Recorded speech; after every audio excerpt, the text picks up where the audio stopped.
Tapi kali ini kita mau belajar tentang konseling pranikah. Konseling pranikah itu penting. Kali ini kita akan belajar arti pernikahan. Topiknya adalah tidak ada keluarga yang sempurna.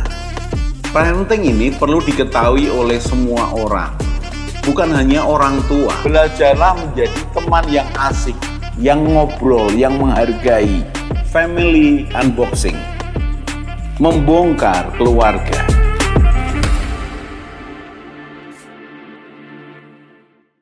Salam keluarga Indonesia, kita belajar lagi dan kita masih belajar tentang mertua dan menantu dan topiknya baru nih. Topiknya adalah mertua otoriter. Apakah ada mertua yang otoriter? Oh ada dong, mertua yang tidak belajar. Mertua yang tidak tahu bahwa anaknya sudah menikah. Dan mertua yang tidak tahu bahwa anaknya sudah dimiliki oleh menantunya. Mertua yang tidak tahu bahwa rumah tangga anaknya dan menantunya memiliki otoritas yang setara dengan rumah tangganya. Jadi mertua yang tidak tahu bahwa ada batas-batas yang harus dihargai, ada diplomasi, pembicaraan yang baik. Mengapa? Karena ini sudah dalam tanda petik dua negara yang sama-sama berdaulat. Lalu mertua yang otoriter ini seperti apa? Dia tetap mengatur anaknya, bahkan mengatur menantunya, bahkan mengatur cucunya. Karena dia merasa lebih baik dan merasa lebih berhak. Dia merasa lebih mampu untuk menangani masalah anaknya dan mantunya karena dia merasa lebih berpengalaman. Dia tidak memberikan kesempatan kepada anaknya dan mantunya untuk belajar membangun keluarga dan rumah tangganya sendiri. Jadi dia menjadi mertua yang otoriter karena ketidaktahuannya bahwa itu tidak baik, bahwa itu akan menjerumuskan anaknya, bahkan menjerumuskan menantunya, bahkan menjerumuskan cucunya. Tidak membangun akan mental untuk menghadapi masalah demi masalah keluarga atau rumah tangganya sendiri. Adakah mertua yang otoriter? Pasti ada. Saya dengar dari beberapa masalah. Ada loh. Mertua yang merasa bahwa dia lebih berhak kepada anaknya daripada menantunya. Karena menantunya dianggap tidak becus. Tidak bisa menjamin kehidupan anaknya. Ada sedikit penyesalan. Kenapa aku salah milih mantu? Bahkan mertua yang otoriter ini masuk lebih jauh lagi. Ingin membubarkan keluarga atau pernikahan anaknya. Bayangkan. Begitu otoriternya. Benar. Adakah? Ada. Dan kalau kita belajar. Ibu bapak sekalian. Ibu bapak sebagai mertua atau besan atau kalian yang menjadi anak dan menantu, mari kita belajar. Sepertinya ini masalah bukan masalah saya Pak, tetapi kalau kita ini tahu, bisa belajar hal ini, kita bisa memberikan nasihat kepada orang lain atau kita bisa mencegah itu terjadi dalam hidup kita sendiri. Jadi, adakah mertua yang otoriter? Ternyata ada. Dan kita akan bahas satu demi satu. Seberapa dia otoriter. Yang pertama adalah dia tidak melepaskan anaknya membangun akan otoritas sebagai keluarga. Dia tetap campur tangan. Dia tetap mengatur anaknya. Memang dia punya keuangan lebih dibanding anaknya yang sedang belajar dengan menantunya untuk membangun akan rumah tangganya sendiri. Dia selalu membantu dengan harapan mengatur rumah tangga anak dan mantunya. Di awalnya, anaknya dengan senang hati karena terbiasa disupport oleh papa mamanya. Awalnya menantunya dengan senang hati menerimanya. Tetapi ketika berikutnya mertuanya mulai mengatur, mulai mengatakan ini tidak boleh, ini yang boleh. Oke, berikutnya. Mulai menyatakan bahwa ini salah, ini benar menurut pandangannya sendiri. Kemudian mulai melarang-larang sedikit demi sedikit. Memunculkan bagaimana mertuamu ini sewenang-wenang. Jadi lihat, ternyata bukan muncul karena semata-mata dia ingin menguasai. Tapi muncul dari belas kasihan dan cintanya kepada anaknya dan cucunya. Tapi ternyata itu melanggar batas otoritas.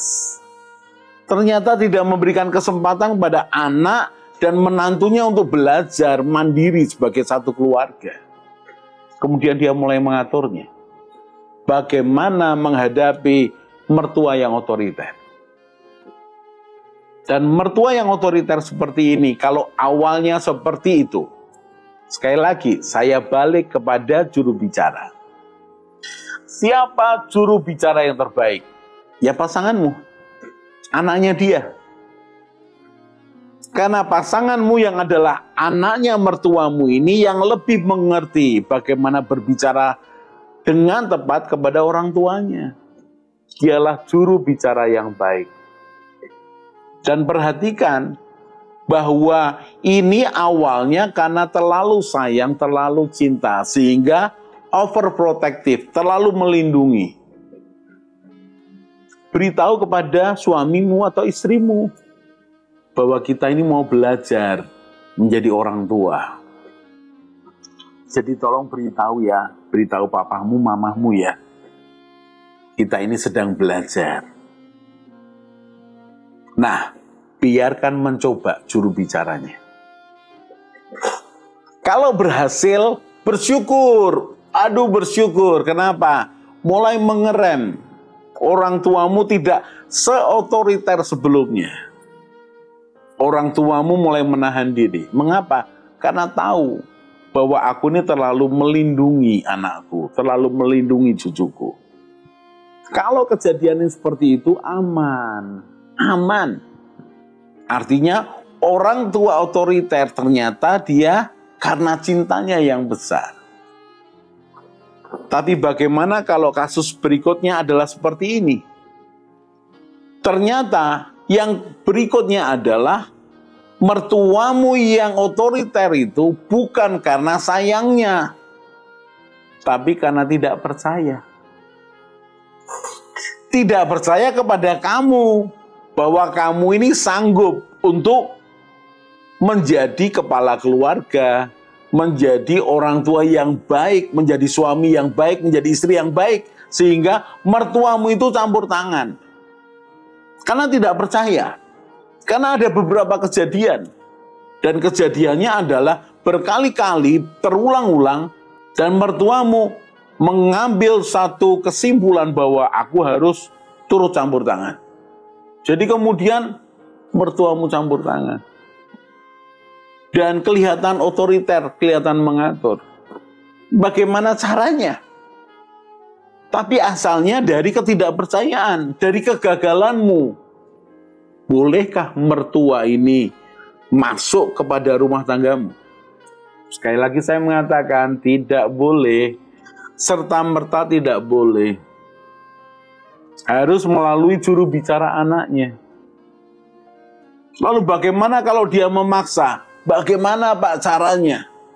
Dia mertuaku, dia lebih tua dari aku, tapi dia merasa benar. Ada caranya, sedikit berisiko. Yaitu apa? Bicara kepada orang tuamu. Bukan curhat, bukan. Tapi bagaimana menyeimbangkan. Loh Pak, kan katanya nggak boleh menceritakan. Itu yang ideal, jangan menceritakan apapun. Tapi ini sudah pada titik mengganggu bagaimana mertuamu itu begitu masuk. Bagaimana mengimbanginya? Coba bicara kepada orang tuamu. Supaya apa? Orang tuamu ini ngobrol dengan besannya. Supaya apa? Mengerem sedikit. Tapi kalau kemudian mertua saya mengatakan kegagalan saya bagaimana? Ya diakui aja. Tapi pesan kepada orang tuamu, tapi tolong ya papa mama, bicara santai aja ya. Bicara santai aja ya. Dan kalau mertuaku tidak mau terima, mundur ya. Supaya kalian tetap baik-baik saja ya. Saya katakan ini langkah berisiko. Mengapa? Karena secara level umur, itu bukan di umuranmu.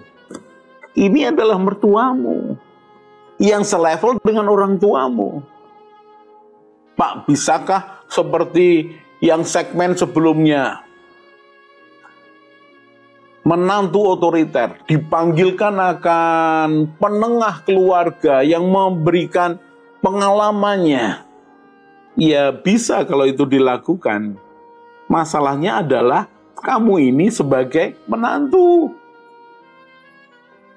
Kalau kamu ini sebagai mertua untuk memanggil, menjadikan, membuat suatu pertemuan keluarga, kamu sebagai mertua, menantumu otoriter. Tapi ini kan beda.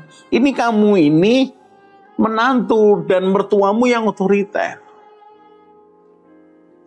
Pak, bisakah saya melibatkan akan pemuka agama untuk menasehati mertua saya? Lo lakukan itu.